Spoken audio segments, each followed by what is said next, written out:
Right on my immediate right is Bimbo Adebakin. She's been here before.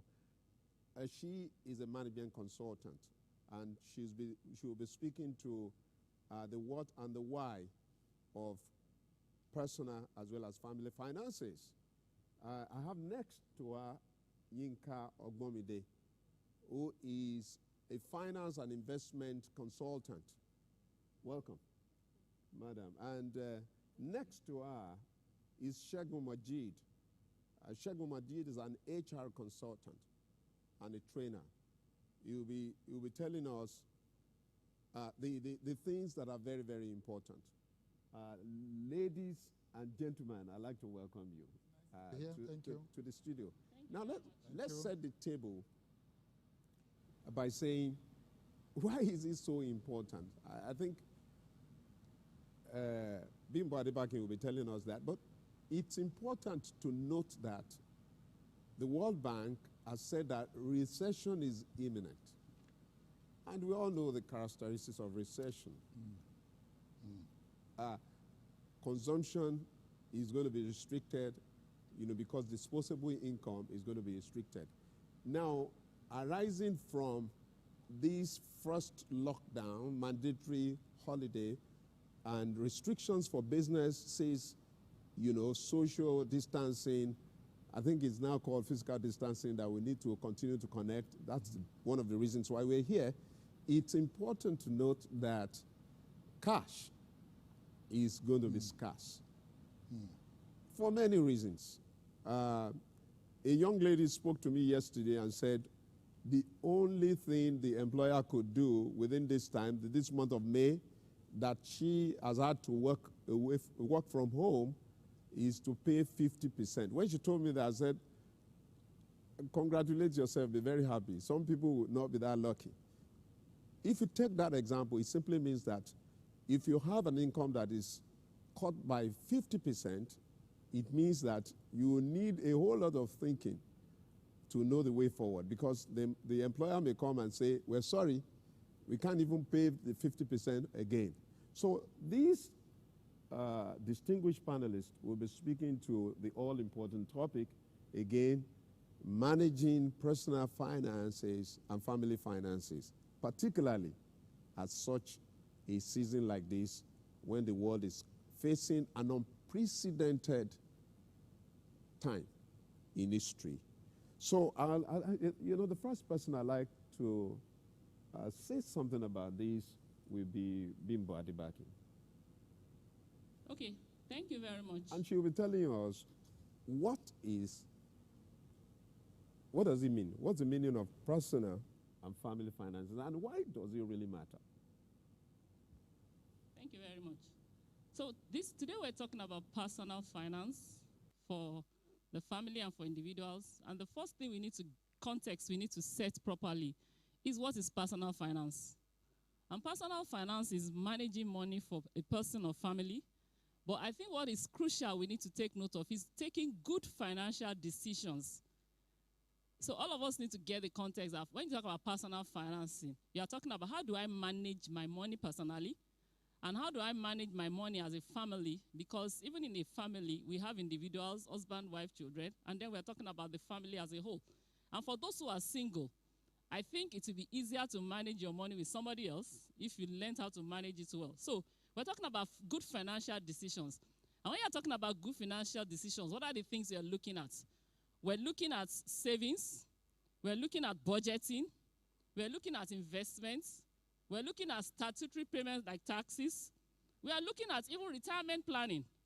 So if you start working at 25, it's funny, you know the day you are going to have to retire, especially if you work for somebody else. HR Handbook would have told you from day one. So it's funny that people know they are going to retire 35 years if they start at 25. And then when they are 59, they are wondering what should they do. So a journey that took 35 years, there was nothing to do. So that's why it's important to talk about personal finance. And another thing is, apart from, so when you're talking about taking good financial decisions, you have to look at, okay, so what are these things we're planning for? The plan center around income, and it centers around expenses. And when I'm talking about income, we are talking about, for individuals, what is your total income?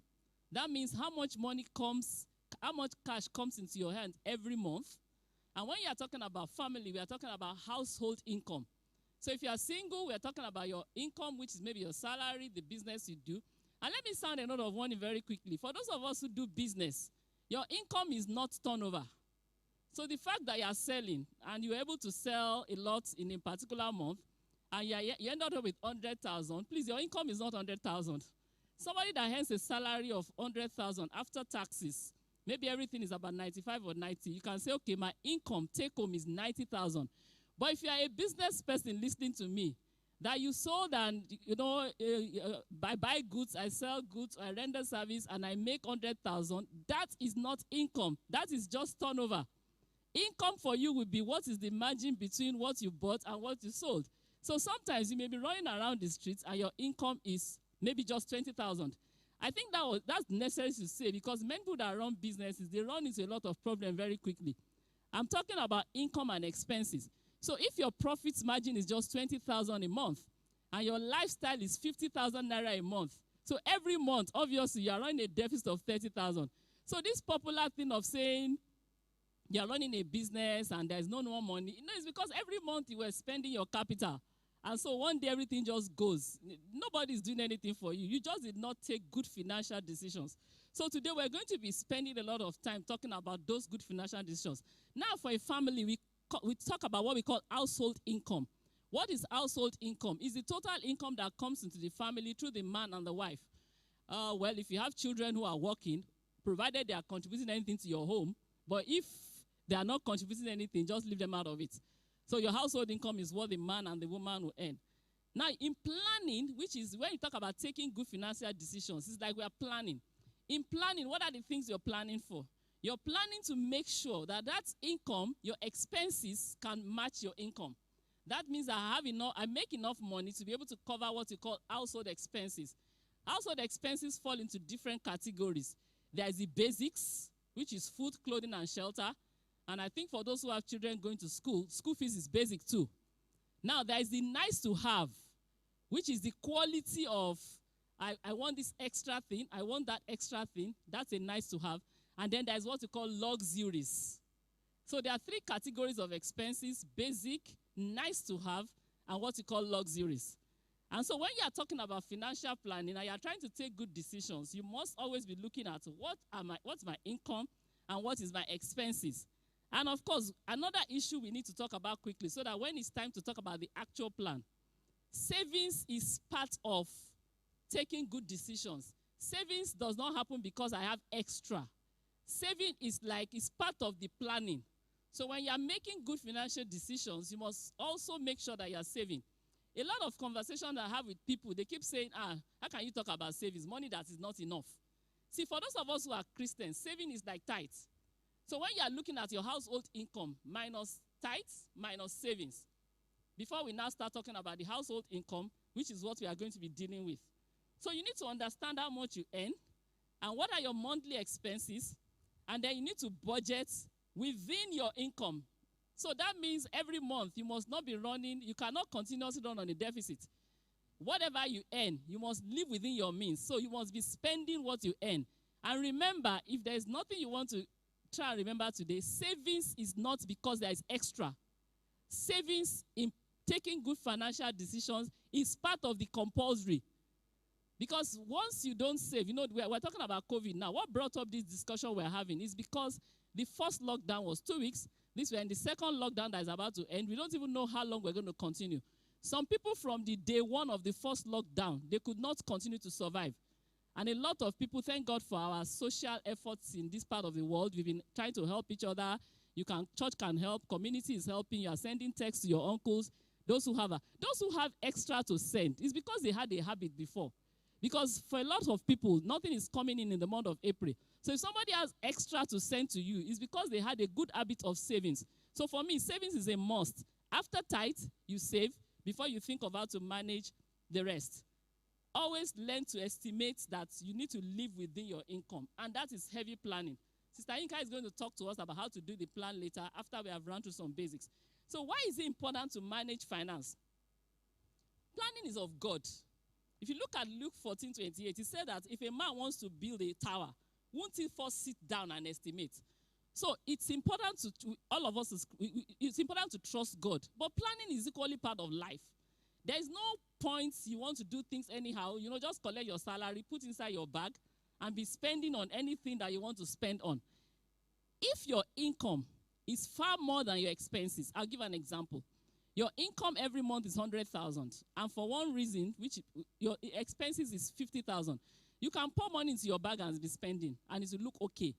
But when your income is 100 and your expenses, I mean the basic, not even nice to have and luxuries, begins to get to something like 80 or 85 or 90, that is after tithe and savings. So anytime I talk about household income, I'm imagining that we have saved and we have done tithe. So if you've not been doing that, maybe that's a to-do when COVID is over. By the time you do your nets, you must ensure that you plan how to spend the rest. So now, why is this conversation very important? Like our moderator has said, things are going to happen. Some people got salary of March. Some didn't even get full March. Some people are getting full April. But everybody is mindful that even if I got April, I don't know what's going to happen in May. And for those who work for small businesses, it's not even about the wickedness of the boss. It's about once nothing was done, and your boss too is not a savings person, there is no money to even pay anybody. So it's important to sit down and plan how you're going to spend your money. And so if you were surviving before and thinking, I don't really need this talk, I'm not in any distress, money was always enough. Now that salary is going from full to 50%, you better sit down and plan how you want to spend the money. And I think the best time to plan how to spend the money is before it hits your account. And if you are not sure of how much is going to hit your account because of the current situation, once the money hits your account, the first thing to do is to, first of all, leave the alert alone and sit down and do your plan. So it's important to plan because God expects us to plan as Christians. Planning will keep you out of debts. See, the Bible says that you should hold no man anything but love. Being a debtor is not a good thing. Every time before the month runs out, that's some people's lifestyle. They will collect their salary on whatever date, and before the 28th, they have taken loan from somebody selling this, taking loan. That is not a way to live permanently. If you are always doing that, that means your life is constantly on a deficit. And so you need to be having some conversations which are also equally around planning. Planning your finances and taking good financial decisions, it will help your self-esteem because you can meet your obligations. How does it look like now? We are all under this situation. You are in a community, you are in a group. They say, okay, everybody should drop a particular amount. You are the one that never has money to drop. After a while, your self-esteem begins to get affected. And for a Christian, the fact that you are the child of the king, you should walk with your head tall. But anytime they say bring money, you never have money because you are always in a deficit. I don't think that is good for anybody. It has a way of making your head go down in the society. No matter how much noise you are making, once you cannot drop money, everybody's just going to look at it as if it's all talk. And there's no way you are going to drop money if you are not taking good financial decisions and you are not planning. It will help you have a better relationship at home and with your children and with your spouse. And, of course, a better standard of living. I think there are a lot of things that are crucial that causes fights in marriage. But I think money is one of it. If every month money is not enough, money is not enough. In fact, people like Brother Shegun, I don't envy them. They're having to cancel and settle rifts. And sometimes the couple will not be telling you what exactly the issue is. When money is not enough, it causes a lot of back and forth. So, of course, you have a better standard of living, better family life if you are planning. And, of course, it's important because you reach your financial goals. There will be enough money to do other things of life like vacation, building, buying a nice car. Everything is all about planning. So personal finance is a must. It's not a nice to have. If you didn't do it before, it's crucial now. Thank you very much.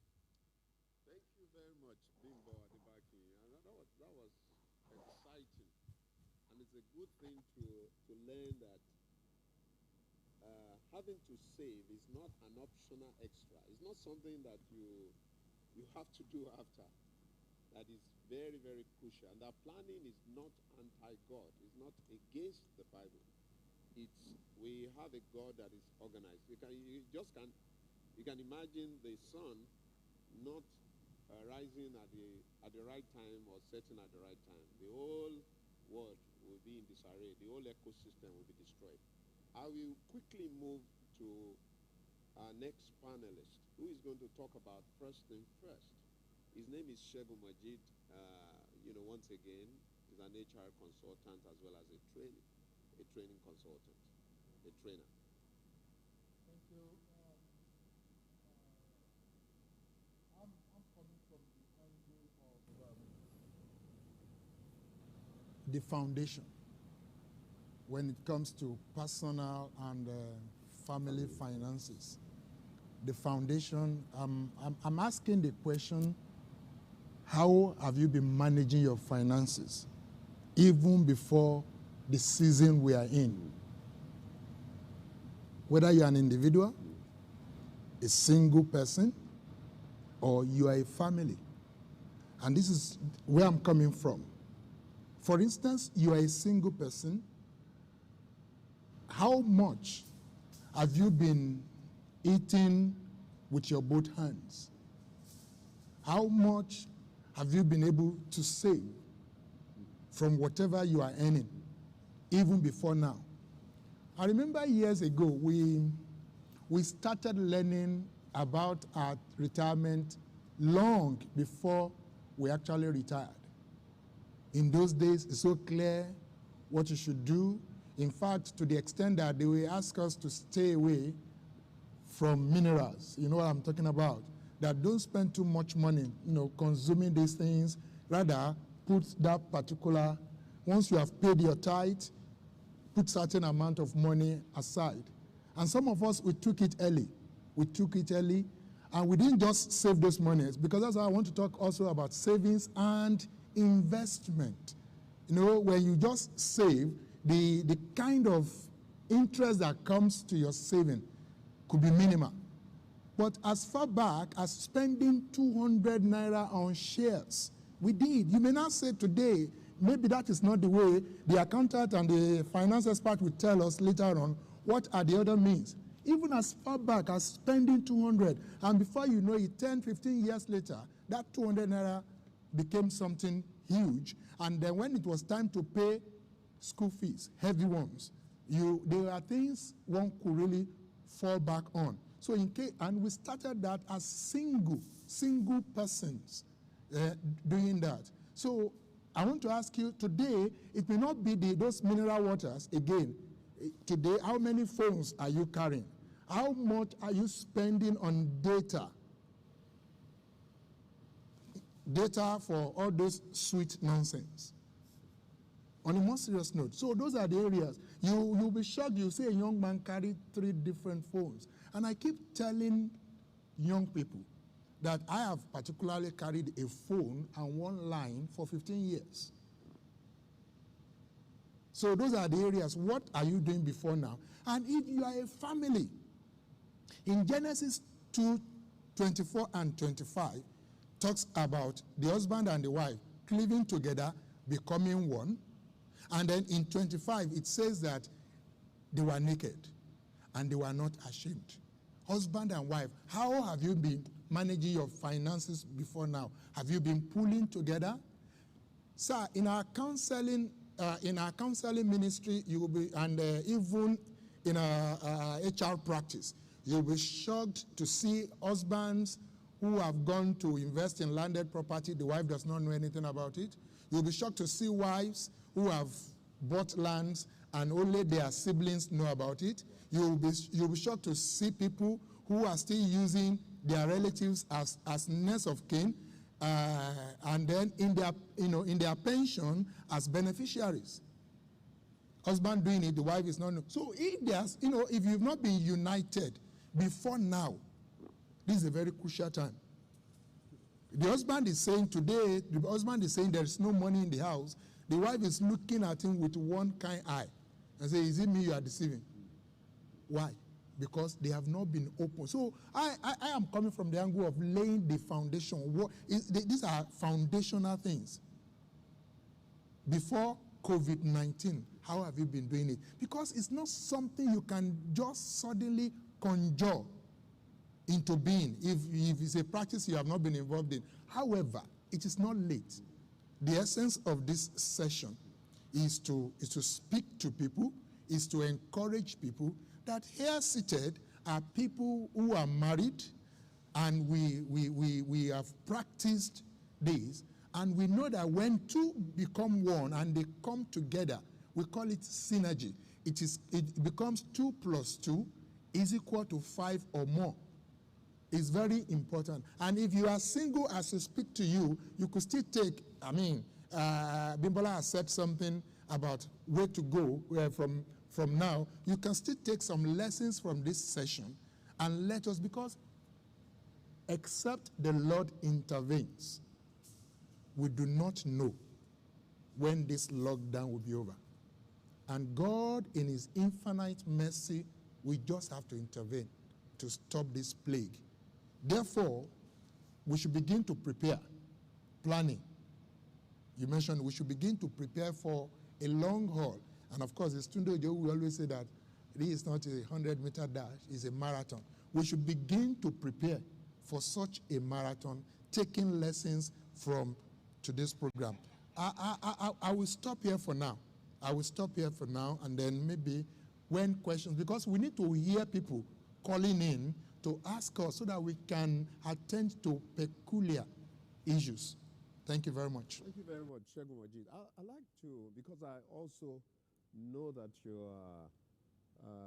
you and your wife are in the Ministry of Counseling, family counseling, premarital as well as post-wedding. Well, you know, it will be exciting. There's usually a controversial issue of husband and wife spending together. Well, many years ago, it used to be known as having a single account or a single purse. So can you quickly speak on it just for a minute? Or you've set the tone of, if you don't have it as an individual, it's going to be very difficult to have it as a family. So how does that work? Does that still work? And if it does, how does it work now? And what's your take on it? Sincerely, what we preach and what we counsel is that husband and wife at all times must pull together when it comes to finances and in other areas of their life. Now, let me quickly say this, that in our days... Including sleeping in the same bedroom. Yes, exactly. For sure, that is given. However, let me say that 40, 30 years ago, well, I want to quickly acknowledge somebody here. We all attended Dr. Funsho Mowo's class, okay, and we got this message of joint financing, joint account and so on. Today, we have varieties of this because we are also changing with time. Mm-hmm. However, the basic thing, the bottom line, yes, is that they were both naked and were not ashamed. Let us up front, husband and wife, tell ourselves.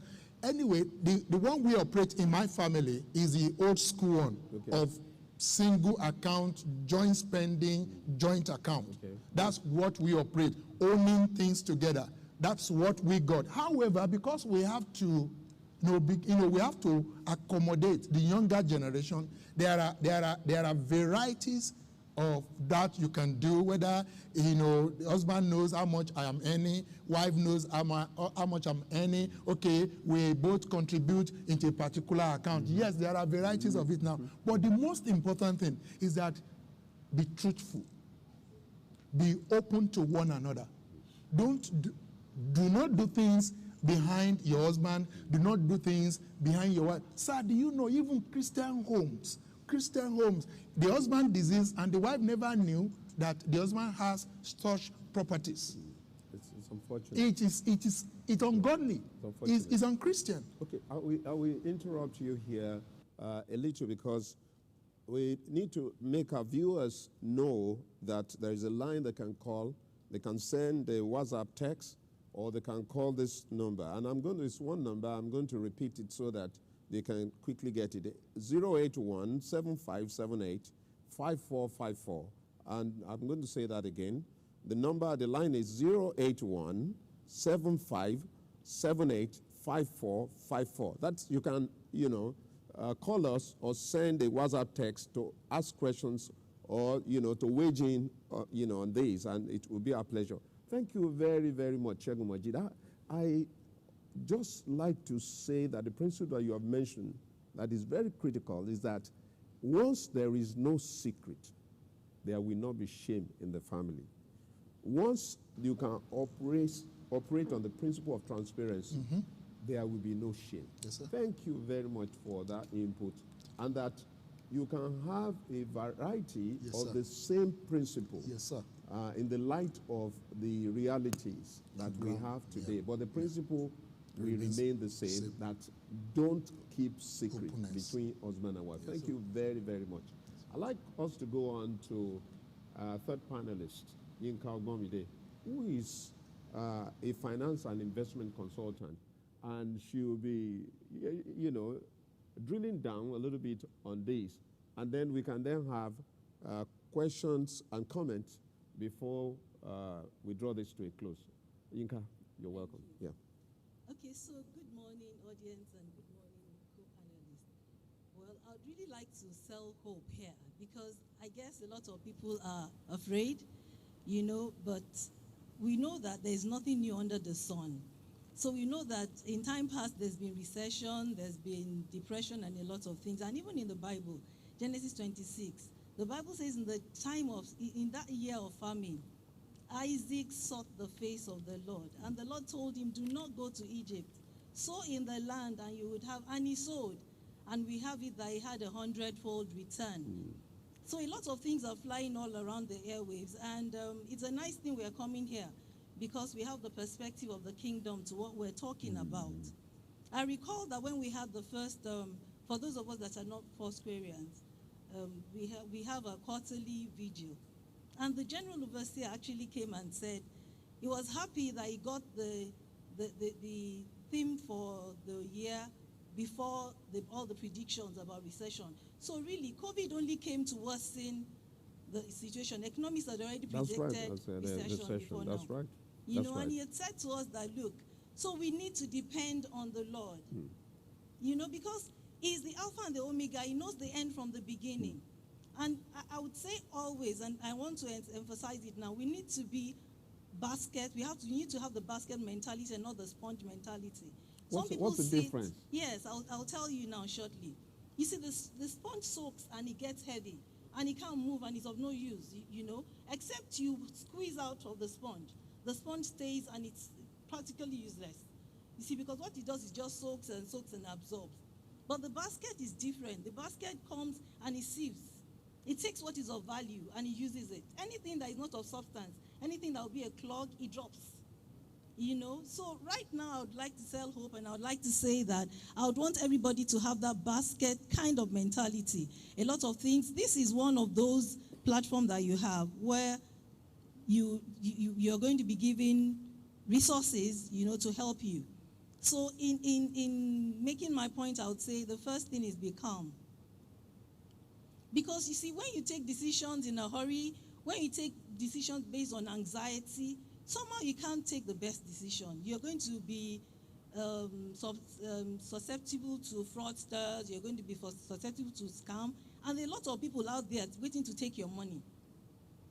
And for every period of recession, some people come out as gainers. They're always beneficiaries. So it's only for the people that can take a step backward, and then dimension what really sells now. They say, oh, my friend, smell the coffee. So right now, even when you want to go about your financial planning, you better smell the coffee. So I can't say to myself, I'm an accountant now, and then that's all I know how to do. There's a lot of money to be made, on the net. If I could give my lectures for the number of views I have and everything, I make money. So it's not a totally lost case or a desperate situation that would just make us, crouch up in our closet and think, oh, how am I going to get by? That said, I would like to go on further that we've talked about planning, and I want to just zero down here now on planning. Sorry. Before you go on, I once had the privilege of listening to you, and you said, hope is not a strategy. I'll be glad that you take this together when we're talking about planning. That you were telling us about having hope, but many, many months, perhaps about a year or so, if not about 1.5 years, I had the privilege of listening to you, and you said hope is not a strategy. Can you are going to explain this as well as take on planning. Thank you. Okay, so I'll start with, when you say hope is not a strategy, what we're saying is don't be presumptuous. So I sit and I'm hoping and I'm not doing anything. Okay. So faith without works is really dead. So when we say hope is not a strategy, you're not supposed to say, oh, I'm a child of the kingdom, like a lot of us say, oh, poverty is not my portion. Well, I would get by. And you're not doing anything. Genesis 26 that we talked about, Isaac sowed. The Lord said there will be famine, don't move. So he didn't say, oh, because God has said I shouldn't move, he would meet my needs. I don't have to lift a finger. So he actually sowed. That's why I would always say, and it hasn't changed, hope is not a strategy. Hope is what you do after you've done all. Haven't done all, then you can wait in hope. Believing God for good outcomes because you have actually followed the due principles. Life is governed by principles, whether we like it or not. And that's why we say that when you do what is right, when you do what is by principle, you get the result. So when you put your seed in at the right time, when you water it, you remove the weeds and everything, you can hope for a harvest. So that's where hope comes in. So it looks like a paradox, but it's not. It just says that there's a sequence to it. You don't hope and that's all your strategy. No, it doesn't work that way. Okay, and so we've talked about planning. Planning in terms of, in financial terms, the compact word for it is a budget. So we've said that you need to have a view of what your earnings are, and you need to have a view of what your expenses are. So you really need to dimension the expenses properly. And I would like to start with something that a lot of us have gotten to the habit of. It's like a snare, and that's loan, debt. She said that this is not the time to get into debt, you know. So right now, when you want to do your budget, it will be really nice for you to determine how much you're out in debt. Because when you have debt repayment, it constrains your ability to plan. So reckon that you have 100,000. That's what the example we've used, you know, starting here. And then you have to pay 20,000. You have only 80. You know, you still have to deal with your tithe. You have to deal with your savings. Then you're in almost a mess. So right now, if you have a facility, because government policy is in support of either restructuring, if you have a pool of funds, I would advise that you pay up. Just clear the debts off you so that you can have a very clear mind and you can have a good template to run your budget on. However, if you do not have the capacity to pay up, I would advise that you renegotiate the terms of your facility. You could ask for a longer tenure. You should ask for interest rebates because that's what the policy, even central bank supports it. Okay. So before you go on to your planning, I would like to say that if you have a facility, you need to deal with that. We've talked about savings, and I'm not going to go over that again. Okay. So for your savings, you do not keep your money idle because when you do, inflation catches up with it. However, don't lock up your investment, your savings in long-tenured facilities, instruments that you may not get out of when you need to use the money. Now you are getting a little bit technical. Technical. Can you speak the language of someone like me, a man on the street? Okay. Okay, so you have money. You've set aside a pool of funds that you actually call your savings. I'm saying don't put it in just a checking account, all of it. Part of it has to, okay. Because in the period when you need to access funds quickly, that's what you can actually call on. However, if you now put it in a government bond that is maybe a 3-year bond or whatever, you know that you can't get out of that quickly. Right. Even if you have a crisis, what you probably do is negotiate a loan to get out of that crisis. Right. So you're coming back, it becomes a vicious circle. That's right. However, if you put it in an instrument like short-term, some fixed deposits, you know, short-term funds, then you can hope. If you also have credible funds, because right now, some people have supplies, but they do not have the funds. If you have an avenue of short-term LPO finance, you know, that's quick turnaround, credible companies, really, because you need to be very careful. That's right. I need to say this very carefully. A lot of people are out there to take your money. So if you do not plan and if you're not very wise, you're going to lose, and there's no point losing at this point, because if you do, it may result in a health emergency and crisis, and you don't want to deal with that right now. So I think I've answered that. Don't lock up your funds in long-tenured investments. It won't really help you. Okay. You can also look at food processing right now. Food processing? Yes. Oh, okay. Food processing. Okay.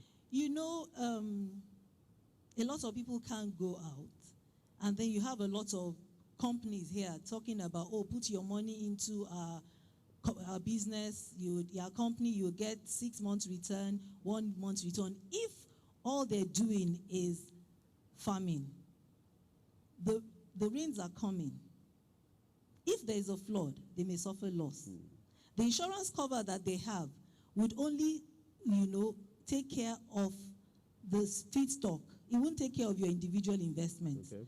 So when it bottoms out, you may not actually recover fully. Wow.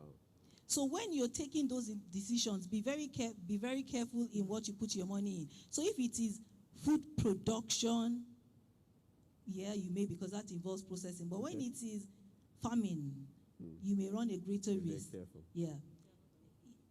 Even if you're an expert, there's some things that are beyond you. Okay. So diversification actually is the name of the game. Okay. So put some in that.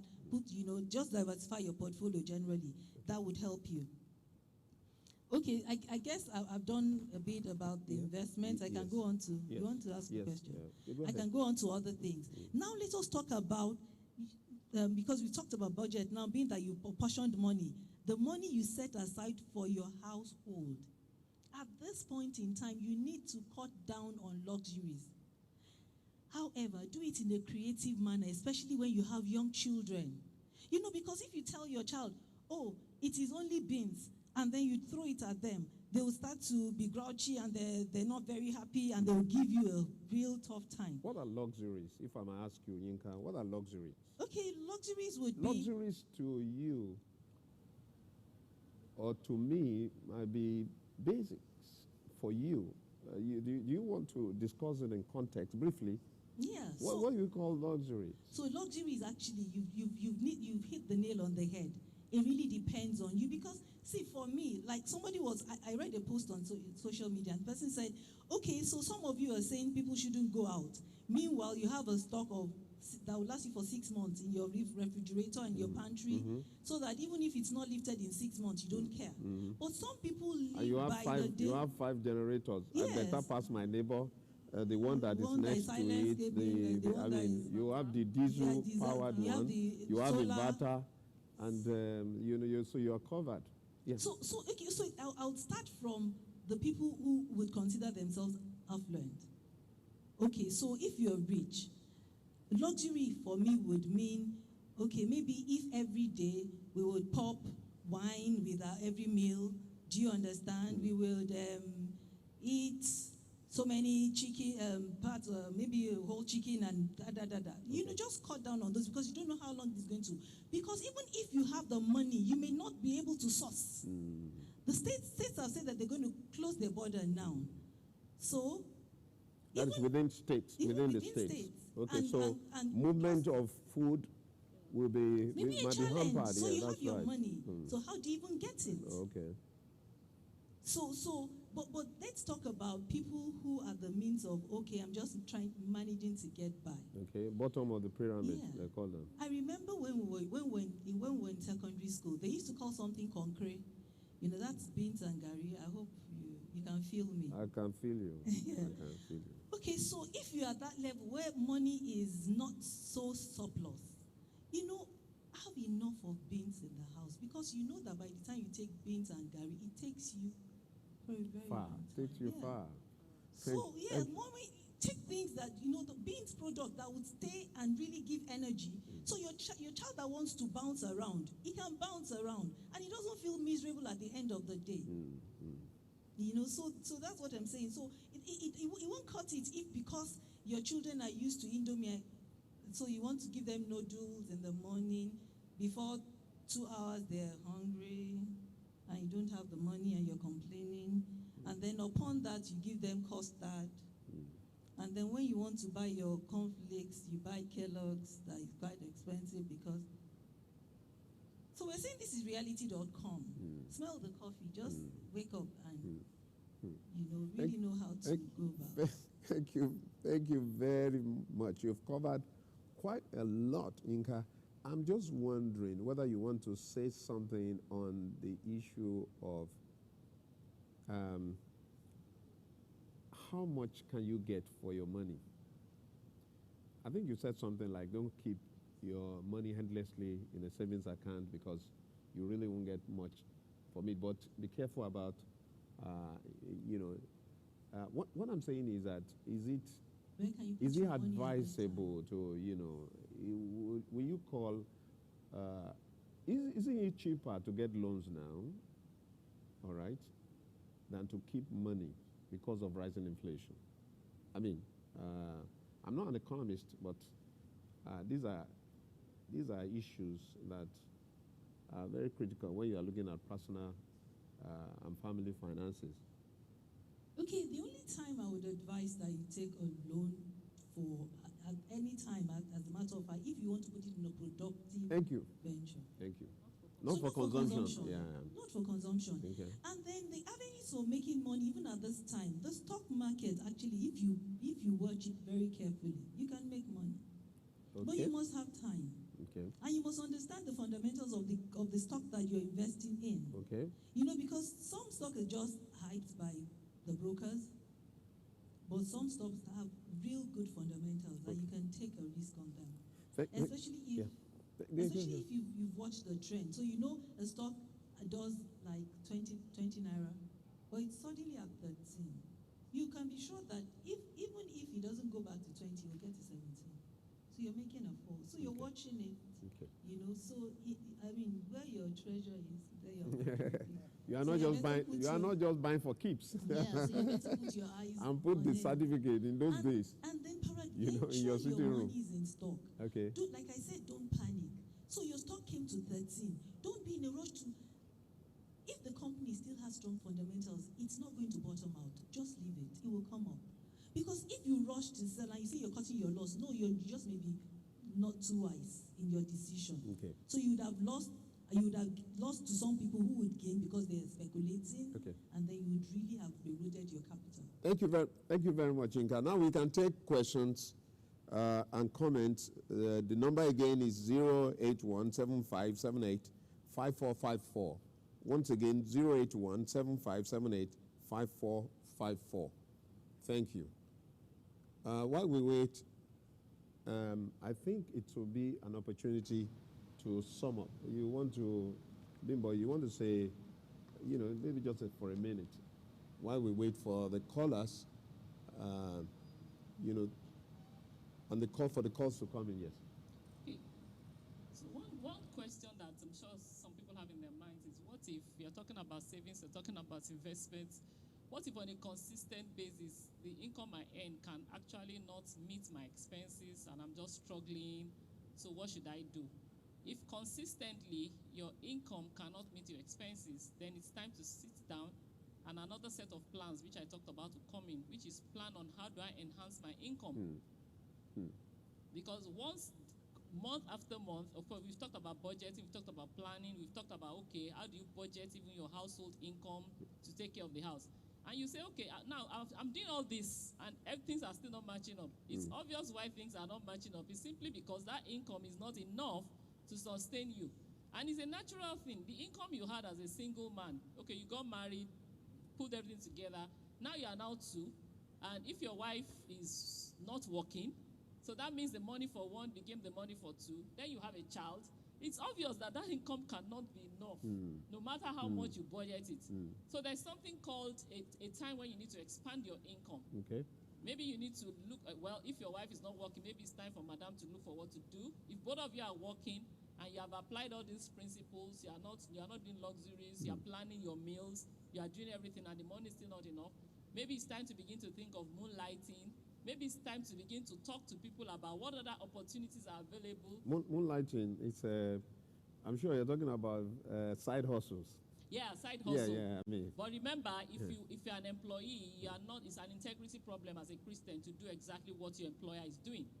So if you want to do a side hustle, so if you work in a bank and you decide after your analysis that you want to have maybe a barbering salon, that's not bad because that your employer does not as long No as conflict of and you interest. must not use your employer's time.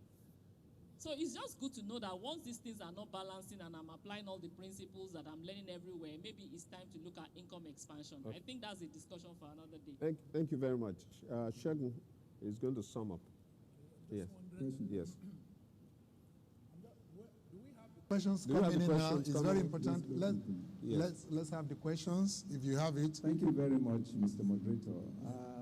So much has been said about the COVID and the impact on personal and family income. The major issue that is going to confront us, not only as Christian families, is the fact that many of the highbrow organizations that used to pay very high are going to be dropping. Expenses, their operational expenses have to drop. The oil and gas industry, because of the oil glut, they're going to drop. The banking industry, because of compelled debt forgiveness or debt relief for businesses during the coming recession. I mean, let's expect it. What should be the individual? How should the individual begin to organize? And yet you have certain very standard expenses, your school fees, your children's school fees, your family upkeep, and also the extended expenses that you have as a family. How should an individual begin to organize? The second question is small and medium-scale businesses. How should they begin to think about what next to be done? Where are the fast-moving area where they should begin to focus on to just ensure that the stream from where the risk is high, you can actually diversify to another level where the risk is low and the stream is higher.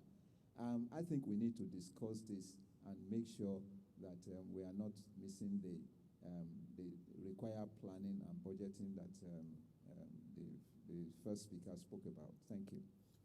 Okay, thank you very much. I mean, that's up to us as panelists, and anyone can pick up where the questions stopped.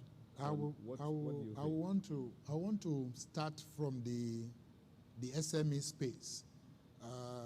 That's where all of us on this panel we operate.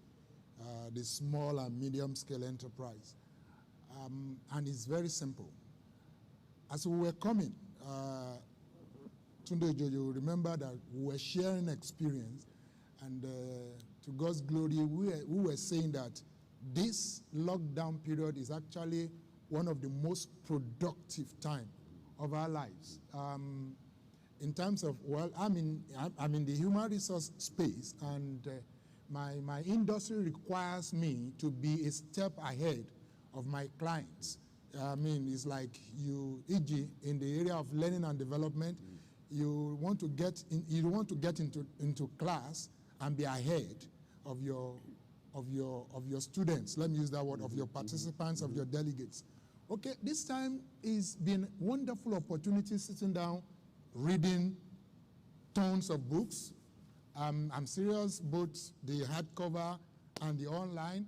It's been a wonderful time going into the virtual classroom world, because let's face it, one of us said it just now, the recession has been here. The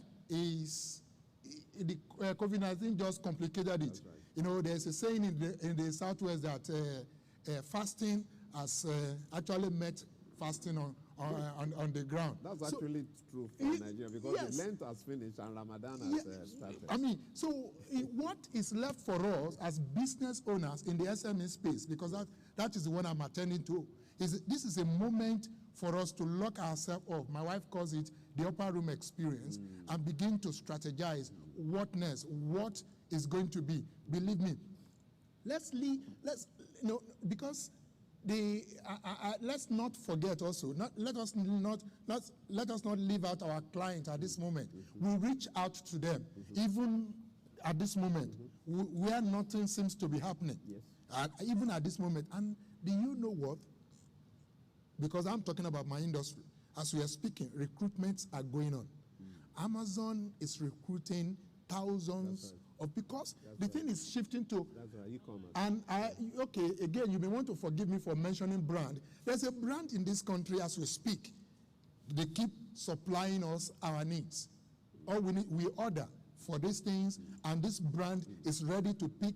They've changed their style. You need to see them now with their heavy backpack. They put your things there, and they deliver straight at your doorstep. We were trying to pay salary to some of our staff on Friday. This same brand came, picked a letter from one of my colleagues, brought it to me for signature, and took it to the bank. So we should be alert. We should be thinking 24/7 on what is possible. And those are the few things I need to share with us. One of my colleagues said, it's not fear time. We are in a change moment. The most dangerous aspect of a change curve is the fear valley. That's right. Is the fear valley. No man should sit in that place. Because at the fear valley, nothing happens. No thinking, no creativity. This is the third time today I'm mentioning disorientation. That is what happens at the fear valley. We need to rise up and begin to see what is possible. Do you know that even at this time too, let me just say this before somebody else, at this time too is what I call, one of us said, Isaac sowed in the land. That's right. It's time you can still also give. As much as we're saying people don't have, some of us are still having. Let us look around us and give. Let's share. I will stop at that for now. Thank you very much. Thank you. Yes, Yinka, you want to say something? Make it sharp because we I just want to say that cruising to a indoor close. is the new outdoor. So look at businesses that, because Sorry, you said? I said indoor is the new outdoor. Outdoor, I mean, okay. these are things that things that work around the household that we should actually, the SME should concentrate on. Okay. So so you see this, my face mask. It's a seamstress, a fashion designer. I mean, Okay. I'm sure she has a lot of scrap pieces of material. So it won't cost her anything. It's just a labor. So for everything that she sells, I imagine that it costs her next to nothing, and she's making money. Thank you. So and then CBN had said that they're concentrating on some sectors, the healthcare. So anything that is healthcare related would sell. So that make a shift. Don't insist that this is what have always been my brand. No, just take a move. Who moved my cheese? And then ICT, like we've talked about, agri-fruit production, fruit processing. Those are the areas. Whatever it is that people actually would need in their house, things that that would create convenience around people and ensure that their lives continue. Those are the things that I would advise the SME to actually concentrate on. And the fact that we're Christians a lot, the Bible says, acknowledge me in all your ways, I direct your path.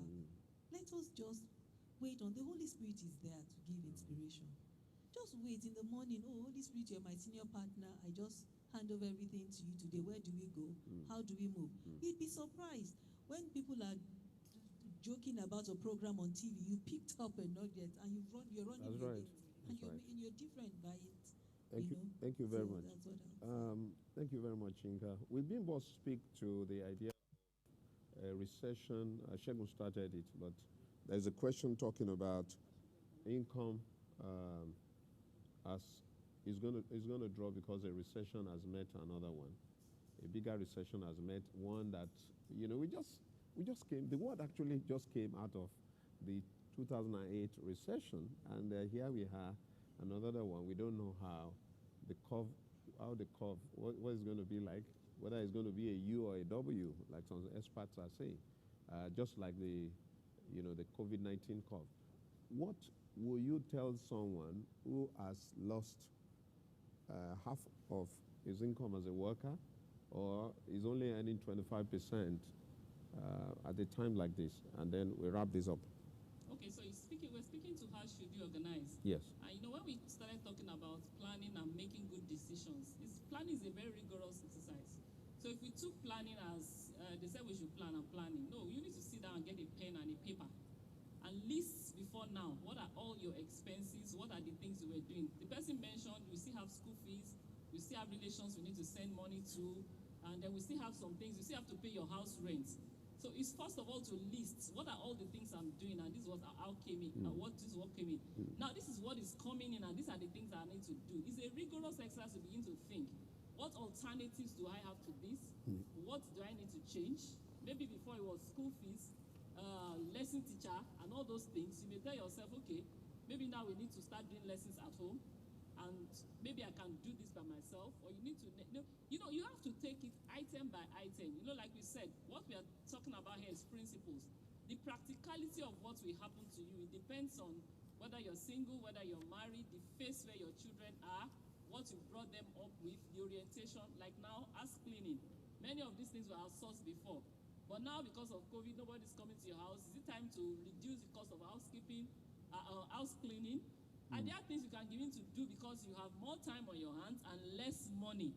So it's a rigorous exercise where I recommend, first of all, have a list. List everything, maybe in the last 3 months that you did with money and what it cost. Even if you cannot get it vividly, try. And then start asking yourself, what can I do differently? Like we said, in fact, the issue of fear, being thinking about it was said in the last session we had. That's right. So don't be afraid. Just rigorous exercise. Put a list and begin to write, and then begin to think. Okay, like you're on here now. The Holy Spirit can help us. The Holy Spirit will always help us to say, what should I do differently? Thank you. Thank you very much. I think, Good afternoon. good My afternoon. name is Adebuki. I want to appreciate all the key speakers for the good discussions that were made, the good presentations were made. Okay, my question is, hello? Yeah, we are hearing you. Okay. So my question is, Yes. what advice can the panelists give at a time like this for someone who has been into a saving? I mean, there is a plan, a saving plan for a whole year. Now, with this issue of COVID-19 now, the money one is expecting is not coming in, and where you are making your savings, they are expecting you to continue the monthly savings, which you take the whole amount at the end of the year. Now, the where you are making your savings now, they are demanding for this month's savings, as an example now. And the money you're expecting that you have been using as in savings, the money is not forthcoming. So what advice will you give to such a person at a time like this? Thank you. Thank you. Thank you very much for your question. Yes. You want to briefly speak to that, Inga? Because the dynamics has changed, it would be nice for the contributors to sit around and agree. Okay. Because there's no point deceiving yourselves that times are not normal, it's not business as usual. Yeah. So you need to all sit around and consider all the situations around and restructure. There has to be restructuring, there has to be repackaging and everything. So everybody will talk. So the point that you got to, it really depends on the peculiarities of each of the scheme that you're involved in. But I believe that by the time you come around, you'll be able to, and if you can't, you may get a mentor who has financial knowledge to help in resolving the issues. But it's something that doesn't have to stop you. You can find a way out of it. Thank you. Thank you very much. I think we need to bring. There's another question here. We just take one more question and we bring this to a close. So One more please, question. This is from Tola Abikoye. Say, please, can you explain what is basket mentality? What is basket mentality? Sponge and basket. Well, that was done while the program was going on, because I was very specific about asking Yinka to explain that. I will just tell her in a couple of seconds to re-explain, because the person is probably distracted at the time the explanation was going on. But it's okay. Yinka, can you speak to that? So the thought is, don't absorb and soak in everything that you hear. So they say, oh, the sky is falling down, and then you're like hiding, you can't go out. You know, that's what the sponge does. It takes everything, it doesn't sieve, it doesn't, you know. That's the sponge. Yeah, that's the sponge. But how about the basket? The basket shakes off anything sieves off anything that is not useful. Anything that would actually, you know, stall you and just, you know, demoralize you as a matter of fact.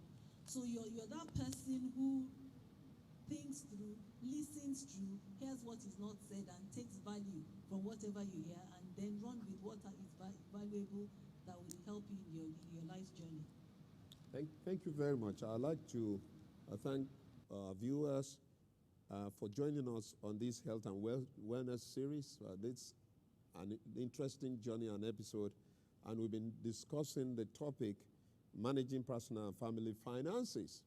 Thank you for the questions and the comments we have had on this particular subject. I'm just going to sum up by summarizing what has been said so far. Build on principles, godly principles, that will take you very, very far. And then learn from mentors. I mean, if you're a person, ensure that you're close to God, you're asking Him about which way to go, because the world is in a crisis, and the truth of the matter is that this is an uncharted territory, very uncharted. This is filled with uncertainty, and it's only God who knows what will be the next. So we can ask Him in prayers, and as we also reflect. And then it's important that planning is important. It's also important that you must save.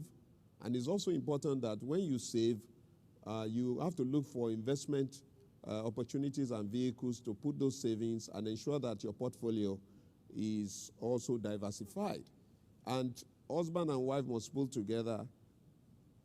And don't forget to sow, because God is the giver of all things. You have people who have needs around you, and you need to be kind to them.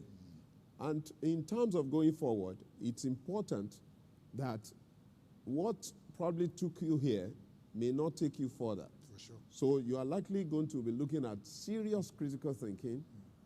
You have to put on creative problem-solving skills. And you have to know that this is a new normal. The realities of the past before the virus is different from the realities of today.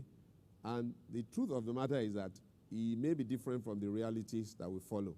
Once again, I want to thank our panelists. Segun Majid, thank you for your insight and your thoughts. Yinka Ogbomide, really, really appreciate you for, breathing life into, this topic and giving us examples and, giving us ideas that are usable. Thank you very much. Thank you for having And to Bimbo, always, this is not the first time you are here. He's always glad to have you around. Thanks for your thoughts, your insights, your depth of thinking, and we appreciate your input. I'd like to thank all the people that you don't see, but they are the people that make this work. The media team of the Foursquare Gospel Church National Headquarters Church, under the leadership of Wumi Adeniyi. We appreciate you. And all those who have joined us for this program, we look forward to you joining us when next we come your way. Thank you, and God bless you greatly.